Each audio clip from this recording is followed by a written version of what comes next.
माणगाव शहरातील मुंबई गोवा महामार्गावर मागील 10 दिवसांपासून निर्माण झालेली प्रचंड वाहतूक कोंडी नागरिकांसाठी डोकेदुखी ठरली आहे। माणगावहून मुंबई व महाडकडे जाणाऱ्या मार्गावर 6 ते 10 किलोमीटर पर्यंत वाहनांच्या अखंड रांगा लागल्या असून गती अत्यंत मंदावलेली आहे।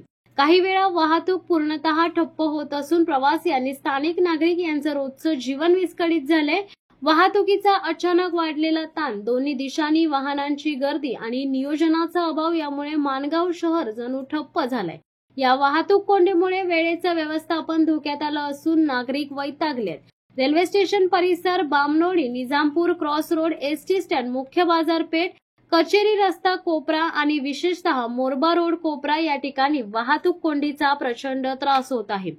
मुख्य चौकांवर फेरीवाल्यांची वाढती गर्दी, बेशिस्त पार्किंग, लग्नसराईची वाहतूक, पर्यटकांचा कोकणाकडे वाढलेला ओघ, पादचाऱ्यांची वर्दळ आणि स्थानिक वाहनांची अनियमित हालचाल यामुळे वाहतुकीचा प्रचंड गोंधळ निर्माण झालाय।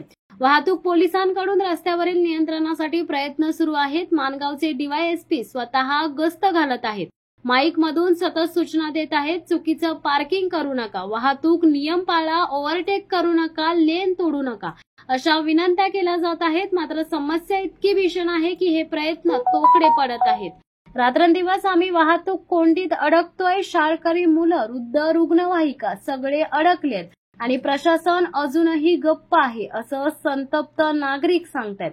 प्रशासनाकडून अद्याप कोणतीही ठोस कृती झालेली नाही, ही वस्तुस्थिती आहे। माणगावकरांची मागणी स्पष्ट आहे। महामार्ग प्राधिकरण, वाहतूक विभाग व राज्य शासनाने तातडीने लक्ष घालावं। रस्ते रुंदीकरण, वाहतुकीचे शास्त्रशुद्ध नियोजन, पार्किंगसाठी स्वतंत्र जागा, फेरीवाल्यांची योग्य व्यवस्था आणि वाहतुकीचं तांत्रिक नियंत्रण यासाठी एकात्मिक उपाययोजना लागू करणं आवश्यक आहे। मात्र प्रश्न एकच, माणगाव वाचवणार कोण आणि केव्हा? शिवसत्ता टाइम्ससाठी नरेश पाटील, माणगाव। दे धडक बेधडक वृत्त देणाऱ्या आपल्या शिवसत्ता टाइम्स न्यूज चॅनलला लाल बटन दाबून सबस्क्राईब करा आणि बेल आयकॉनला क्लिक करायला विसरू नका।